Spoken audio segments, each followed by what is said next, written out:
오늘은 그 칭의에 대해서 좀 얘기를 할 거예요. 그래서 뭐 제가 제 말로만 얘기하는 것보다는 또 신앙 고백서로 여러분들께 좀 설명해 드리는 것도 더 확실한 근거가 될 것 같아서 제가 그렇게 뽑아드렸습니다. 제가 나중에 그건 좀 읽어보면서 생각해 보도록 할 거고요.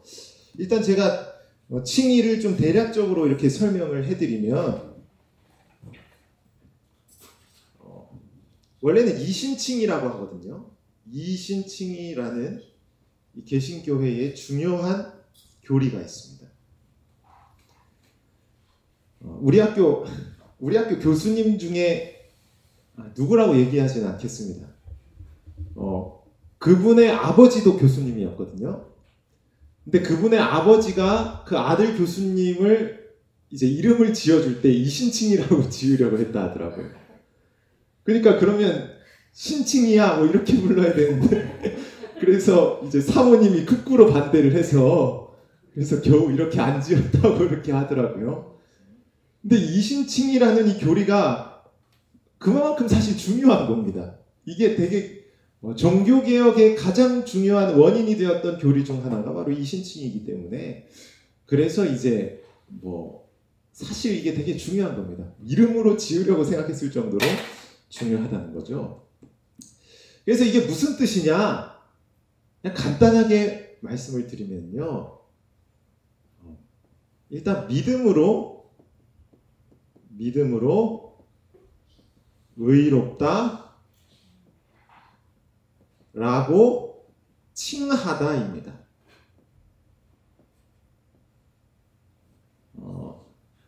자, 여기서 믿음으로 의롭다라는 거는 다 압니다. 이 정도는 아실 거예요. 우리가 믿음으로 하나님께 의롭다라고 받는다는 거예요. 자, 근데 우리가 조금 놓칠 수 있는 게 바로 이 칭하다라는 표현입니다. 이거를 우리가 오늘 좀 중점적으로 생각을 할 거예요. 의롭다라고 칭하니까 칭의가 되는 겁니다. 우리는요. 자, 그래서 칭하다의 의미를 좀 생각할 텐데요. 제가 예전에 이제 교회에 있을 때 한 청년이 이제 이런 얘기를 했었습니다. 그러니까 자기가 이제 서울의 어느 교회를 나갔는데 그 교회의 목사님이 우리는 예수님 믿고 의인이다. 우리는 의인이고 죄인은 아니다. 이렇게 가르쳐 줬다는 거예요. 그래서 절대 너는 이제 죄인이라고 얘기하지 말아라. 이렇게 가르쳐줬다 하더라고요. 그러니까 기도할 때도 하나님 저는 죄인입니다. 이렇게 하지 말라는 거예요. 너 예수님 믿고 의인 됐으니까 이제 무조건 의인이라고만 해라. 이렇게 가르쳐줬다는 겁니다. 자, 그래서 그걸 듣고 저는 조금 쇼킹을 했는데요. 사실 우리가 이런 오류에 빠질 수 있습니다. 그러니까 분명 예수님 믿으면 의인 되는 건 맞는데 그런데 왜 기도할 때 우리가 죄인이라고 기도를 하지? 약간 이게 좀 오락가락하는 거죠. 근데 이게 왜 헷갈리냐면 이 칭하다라는 이 표현을 우리가 이해하지 못했기 때문에 헷갈리는 겁니다. 그래서 우리가 칭하다에 대해서 우리가 좀 생각을 해볼 텐데요. 여러분 일단 천주교회를 먼저 얘기하겠습니다. 여러분 천주교회는 칭의가 아니라 뭐라고 하냐면요. 얘네는 의화입니다. 의화. 우리는 칭의의 교리라고 한다면 얘네는 의화의 교리다 이렇게 얘기를 해요. 자, 이게 무슨 말이냐면 제가 몇 번 말씀을 드렸는데요. 자, 천주교에서는 역시 우리와 마찬가지로 일단은 믿음을 강조합니다. 자, 믿음이 있어야 한다는 거예요. 그런데 믿음 다음에 믿음이 있으면 뭘 해야 하냐면 바로 여기 뒤에 세례가 뒤따라옵니다. 영세라고 하죠. 성당 다녀보신 분들은 영세라고 하실 거예요. 그래서 믿음으로 영세를 받으면 세례를 받으면 의화가 된다고 주장을 합니다. 자, 이거에 대해서 제가 좀 설명을 드릴 거예요. 자, 그래서 그림을 그리면은요. 자, 이렇게 사람이 있으면 자, 일단 이 사람은 죄인이란 말이에요. 기본적으로. 천주교도 마찬가지인데요. 자, 그런데 얘네는 뭐라고 하냐면 믿음으로 세례를 받으면 의가 이렇게 안으로 들어간다고 얘기를 하는 거예요. 의를 주입한다고 얘기합니다. 세례가 의를 주입해 줍니다. 대단히 좀 사실 좀 유치하게 이렇게 얘네는 교리를 이해하는데요. 그러니까 세례를 딱 주면 이 사람 속에 의가 이렇게 탁탁탁 차오르는 겁니다. 이렇게 주사기로 이렇게 풍선에다 물을 넣는 것처럼 이렇게 의가 차요. 그리고 세례를 받으면 이렇게 의가 차서 일단 천국에 갈 수 있습니다. 이것만으로도. 그런데 천국에 갈 수는 있는데 이제 연옥이라는 게 있거든요. 천주교는. 근데 천국에는 가지만 연옥에서 좀 고생하다 가야 돼. 이 정도면. 그래서 여기다가 의를 더 채워야 된다는 겁니다. 의를. 이게 뭐냐면 이게 선행입니다. 얘는. 선행으로 의를 더 많이 채워야 죽어서 바로 천국에 간다는 거죠. 그리고 세례를 통한 의만 있으면 천국에 갈 때 좀 고생을 한다는 거예요. 좀 고생하다가 천국 간다. 이런 식으로 얘기를 하는 겁니다. 자, 그래서 이런 이해 때문에 어떤 현상이 발생하냐면요. 자, 예를 들어 질문을 하면, 자, 불신자가 임종 직전이에요. 자, 이 사람을 천주교 교리에 따르면 천국으로 보낼 수 있습니다. 어떻게 보내냐면, 맞아요. 세례 주면 됩니다. 그래서 얘는 비상세례를 하는 게 있습니다. 그래서 만약에 딱 성도가 신부님한테 전화한 거예요. 아유, 우리 아버지 지금 돌아가실 것 같아요. 빨리 뛰어가야 됩니다. 빨리 가서 병원에서 세례를 줘야 됩니다. 그러면 의가 쭉 들어가가지고 의가 채워져서 천국 간다는 거죠. 그 예전에는요, 한 10년 전까지만 해도 주사기 세례라는 게 있었습니다.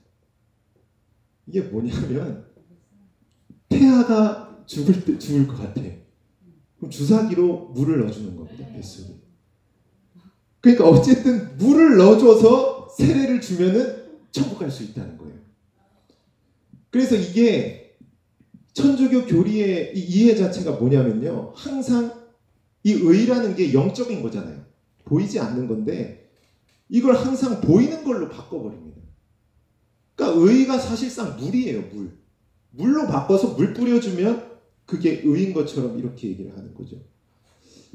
그래서 이제 이런 이해 때문에 사실 대단히 천주교의 교리가 비성경적이고 위험한 겁니다. 한 가지만 더 얘기를 하면 우리가 오늘 성찬을 했는데요. 성찬의 떡을 천주교는 진짜 예수님의 몸이라고 생각하거든요. 그러니까 떡이 의라고 생각을 해요. 떡이 한마디로. 그러니까 떡을 먹고 포도주는 안 먹는데 천주교는요. 어쨌든 떡을 먹으면 예수님의 의가 내 몸속에 들어오는 거예요. 그러니까 사실 믿음이 중요하지 않습니다. 그 다음에 오는 이 세례나 성찬이 중요한 거예요. 물을 내가 뿌리든지 먹든지 이런 행동을 얘네는 중요하게 생각하는 겁니다. 그래서 천주교는 떡 먹다가 성찬할 때 떡 먹다가 떡을 흘렸어요. 예수님의 몸을 흘린 거예요. 그래서 빨리 주워 먹어야 돼요. 그 옛날에는 사실 천주교는 포도주를 안 먹고 신부가 다 마시거든요. 그래서 신부가 왜냐하면 평신도는 부정해서 포도주를 못 먹게 하고 이거 예수님의 피니까 신부만 먹는 거예요. 그래서 성도 분량을 다 자기가 다 마시다가 이제 취하잖아요. 그러면. 그래서 이제 토를 하게 되면 예수님의 피를 토했기 때문에 어떻게 해서 먹어야 되는 겁니다. 그러니까 중세 시대에는 그 정도로 이제 너무 잘못된 생각을 하는 거죠. 그냥 떡 자체가 진짜 예수님의 피고 의로 생각을 하고 물이 의처럼 이렇게 생각을 하는 겁니다. 그래서 그 천주교는 칠성사라는 게 있습니다. 이게 우리는 세례와 성찬 두 개만 성례로 이해를 하는데 얘네는 성례를 7개까지 만들었어요. 근데 이 성사가 뭐 몸에 기름도 발라주고 뭐 막 이렇게 뭔가를 하는 세레모니가 있는데요. 그 세레모니가 다 뭘 의미하냐면 몸속에 의가 들어가는 그런 개념으로 이해를 하는 겁니다. 그래서 사실 얘네는 믿음이 필요 없어요.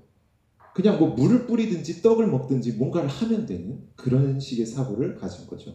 그래서 천주교는 어쨌든 의화, 즉 물을 뿌리든지 떡을 먹든지 의가 몸속에 들어가서 이렇게 채워진다는 개념으로 이들은 생각을 한다는 겁니다.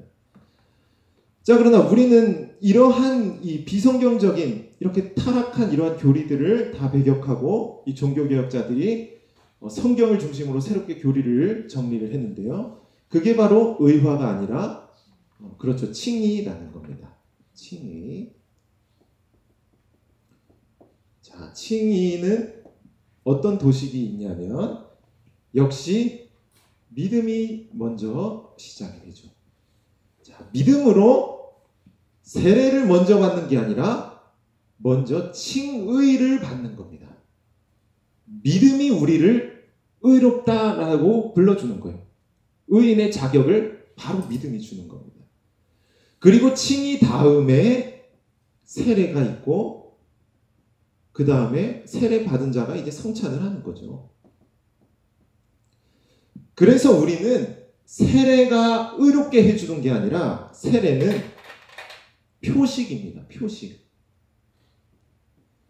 이 사람이 믿음으로 의롭게 됐다라는 걸 확인해주는, 그러니까 도장을 찍어주는 표와 인이라고 이렇게 이해를 하는 거예요.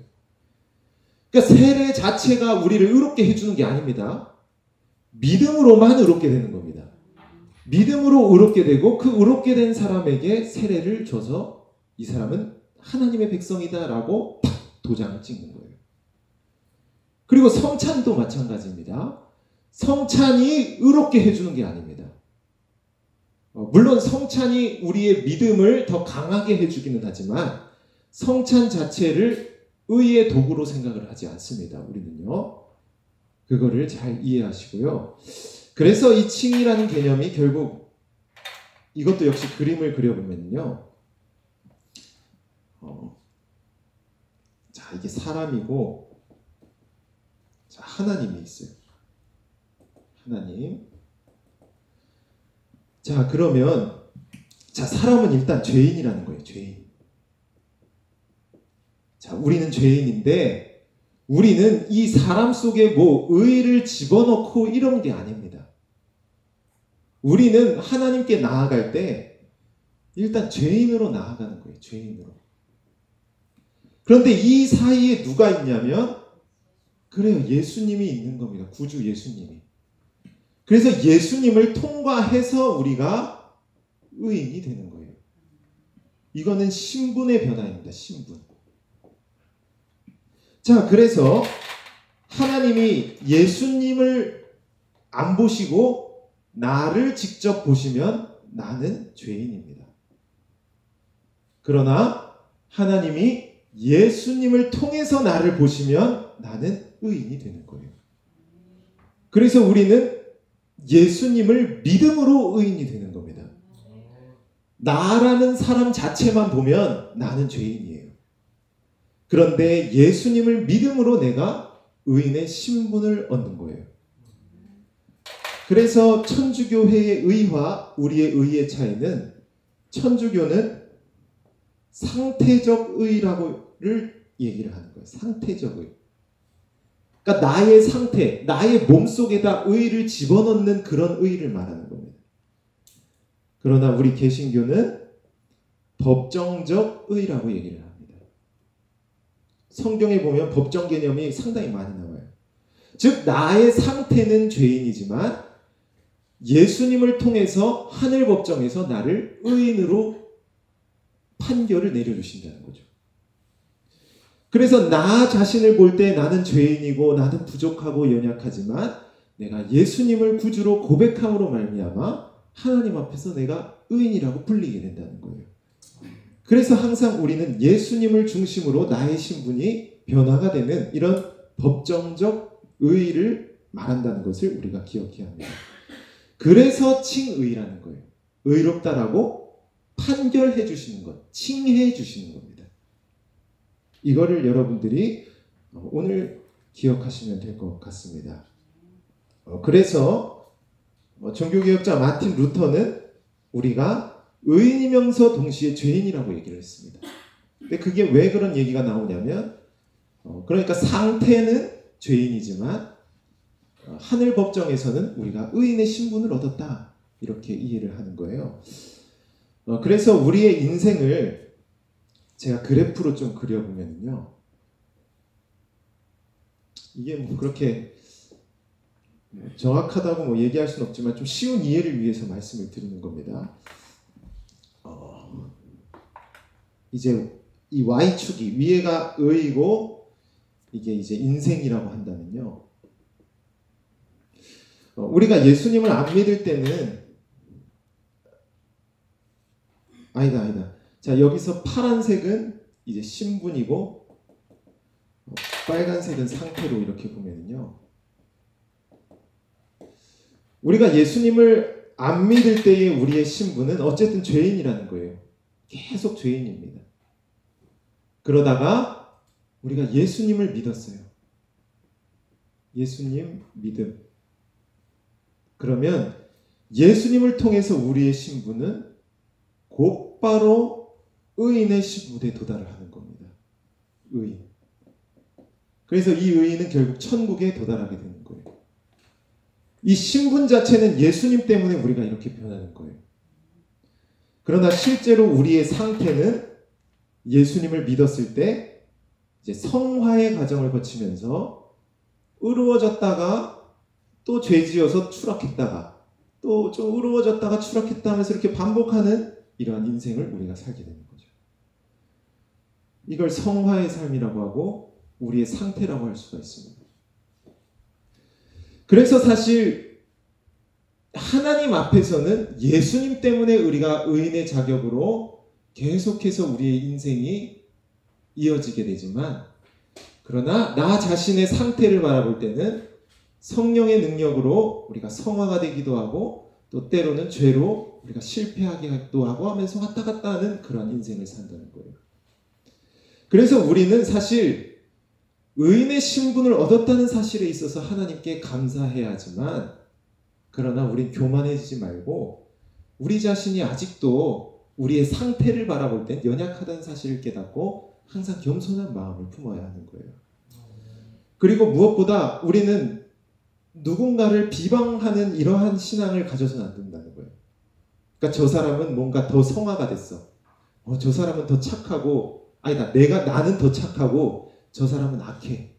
에이, 저 놈은 성화가 덜 됐어. 쟤는 의롭지 못해. 이렇게 비방해서는 안 된다는 거예요. 여러분, 우리의 상태만 볼 때 우리는 아무도 천국 못 갑니다. 우리는 다 하나님 앞에 부족한 자들이에요. 그러나 예수님 때문에 이 신분을 우리가 다 얻게 된 겁니다. 천국 시민은. 그러한 자격이 있음을, 예수님 때문에 그러한 자격이 주어졌음을 기억하고 우리는 언제나 겸손히 남을 멸시하기보다는 오히려 상대가 더 주님의 말씀에 잘 순종할 수 있도록 도울 수 있는 그러한 주님의 자녀가 되어야 한다는 거예요. 여러분들이 이 사실을 기억하시면 되겠고요. 그거 읽어야 되는데 제가 종이가 없네요. 죄송합니다.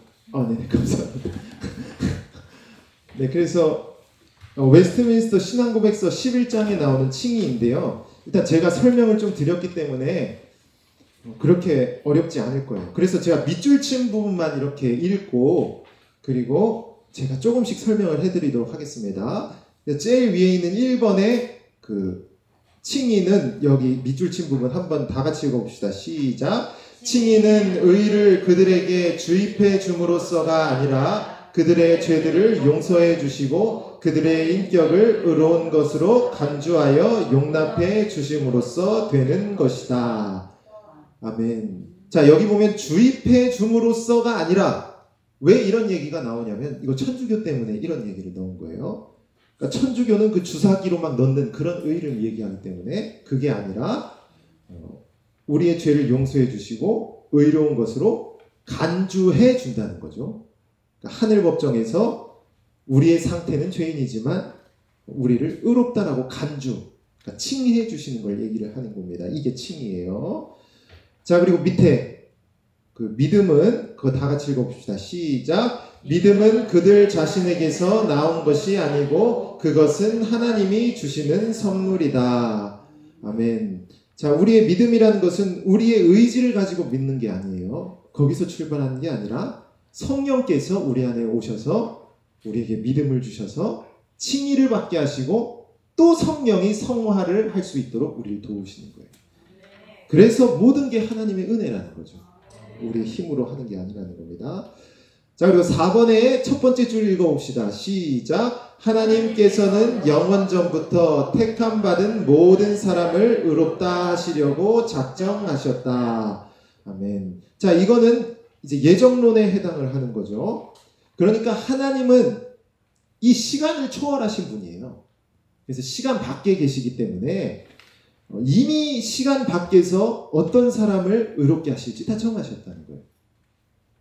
자, 그런데 그 밑에 있는 줄, 그들이 의롭다, 거기서부터 읽어봅시다. 시작. 그들이 의롭다함을 받는 것은 성령께서 때를 따라 실제로 그리스도를 그들에게 적용시키실 때에 비로소 가능하다.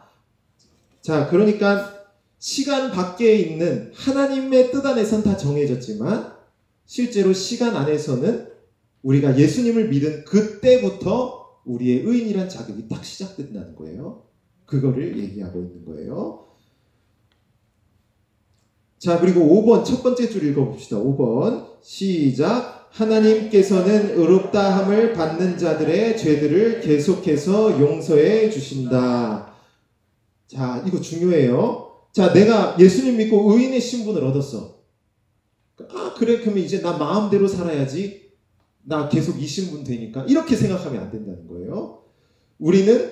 우리의 상태는 계속 죄에 빠지기도 하고 좀 나아지기도 하고 이 정도의 상태라는 거예요. 그래서 우리는 항상 죄에 빠질 때마다 회개를 해야 한다는 겁니다. 그래야 또 예수님의 의를 통해서 계속해서 우리에게 칭의를 주시는 거죠. 그래서 우리의 칭의는 예수님을 믿음으로 단번에 이루어지지만 그러나 이 칭의는 삶 속에서 또 계속된다고 얘기할 수가 있는 겁니다.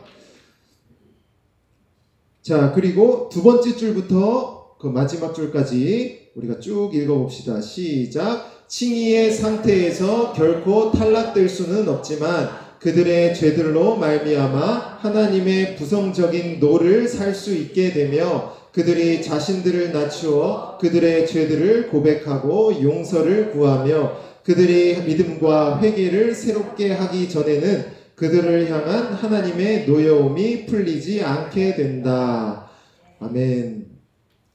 자, 우리가 의인의 신분을 얻어도 우리의 상태는 오락가락하는 거예요. 그래서 때로는 심각한 죄에 빠져서 정말 하나님이 정말 화나게 하는 그런 죄에 빠질 수도 있는데 그런 죄에 빠졌을 때 때로는 우리에게 회초리를 드시고 그래서 우리를 회개하게 하시는 그런 때도 있는 거죠. 그러나 우리가 그런 때에 다시 회개를 함으로 또 우리가 다시 하나님의 자녀로 그러한 올바른 삶으로 나아갈 수 있는 거예요.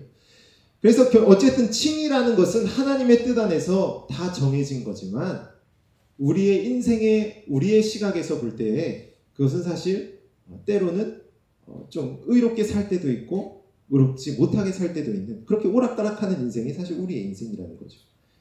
그래서 우리가 하나님이 정해주셨다 아멘 하고 그냥 내 멋대로 그렇게 살 게 아니라 우리는 하나님이 정해주셨기 때문에 감사하는 마음으로 끊임없이 주를 위해 살도록 그렇게 노력을 해야 한다는 겁니다.